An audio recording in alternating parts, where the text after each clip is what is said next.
One actually having a better result than the other.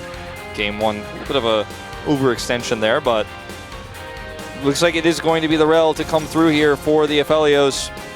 Not a combo-oriented draft here, but you can set up the rel into the shove, so Magnet Storm into a big knockup from the Talia. Do some emoting. Meanwhile, Onivia is reading the situation. He's going to get knocked up mid-crashdown. Has to flash here with the Annie stun coming in. They might still get him. With the Ignite ticking, one more auto would do it. The flash forward gets it. First blood for Fiesta on the Annie. Well, you know. You're on camera again.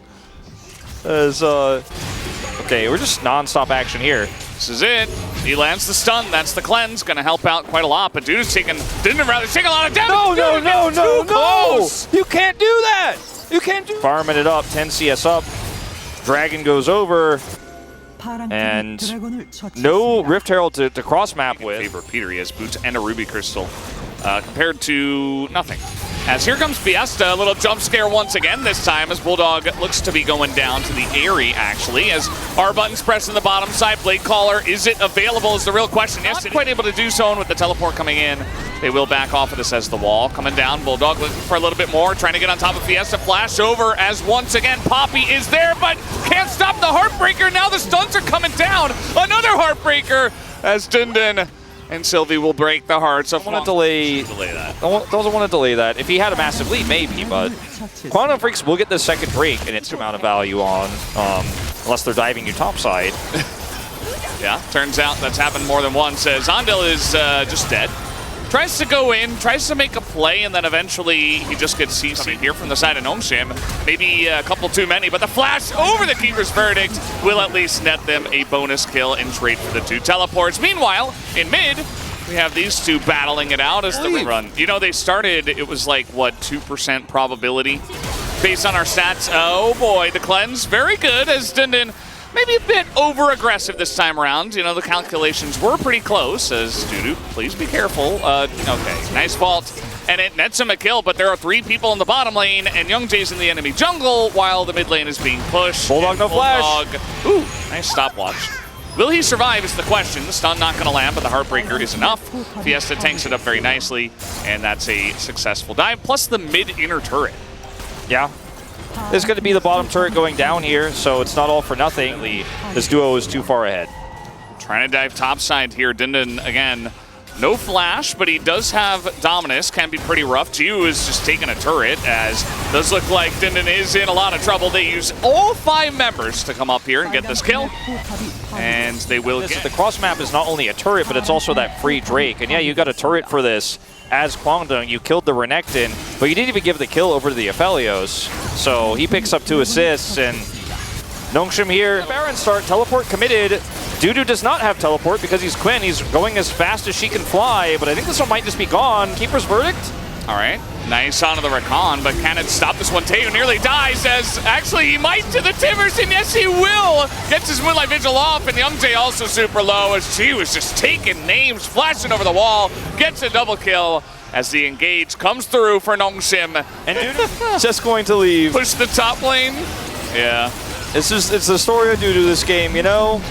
He just hasn't been relevant outside of the resources given to him. It was not played out well for the side of Kwangdong Freecs, and Nongshim, they knew exactly what the idea was. Push down to inner, because I'm going to apply pressure elsewhere. This far behind, the Quinn can't really... Speaking of side lane, Bulldog does push, try to set up for that bounty gold there. Away from this Drake, like even if they kill Dindin, there's still 2 minutes left.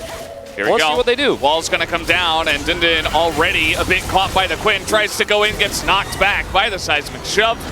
And that will be a nice little kill picked up here for... Collapse on this Quinn and say, we'll take Hextech Soul. We don't care about Baron. Bye-bye. He missed the stun. Might not matter. It's going to force the flash here as now follow-up from Dindin is enough. And the timing of this could not be worse. Could not actually be worse. As we are going to have the ult come out here from the Poppy, but now Taeyun is going to get caught up as the Heartbreaker will slow him down. He doesn't have flash. He does not have cleanse. And that will be the Hextech Soul, or the Baron, or both. Given over. Sad Cup. What are... Well, this is dying. What is happening? Well... What is this? Well... Why is Dindin even there? Well, he was pushing mid to make sure they could just They're teasing him, all right? Maybe they are. They're just teasing him a little bit. Just playing with their food a bit as they have Hextech Soul in the Baron. It's not quite Exodia, but it certainly feels that way. The fall of Kwangdong has been, it has been quite tragic, Valdez. And I feel like we haven't really talked about it. So it is going to be really easy to set up and engage. Taeyun has to get out of there. That's just Hextech Soul and Rocket Belt damage. He loses a third of his health. And that's another inhibitor down here. Dudu trying to flank is level 18. Yeah, Nongshim knocking on the door of victory. Yeah, I mean, I think this is pretty much all there is to it. Dude's like, I'm just gonna press my button, guys. I'm not messing around with this one. I'm hungry. Let's take down the turret. As yeah, that's gonna be the end of Taeyun as well. No summoners, not able to cleanse out of that one, and that should do it. 32 minutes. Nongshim gonna take the 2-1 victory tonight and keep their playoff chances alive. Stumbling a little bit in that second game with the Malphite composition, but in game 3, a pretty one-sided affair. And Fiesta, he had 2 rough Annie games, but on the 3rd Annie game, he is able to make it happen and had a pretty solid one. In the first game, that was pretty good. Yeah, and had a good performance there. I just mean his last Annie game where he was subbed out, comes back here, plays Annie a second time in a row, and everyone's kind of a little bit stressed out when we go in.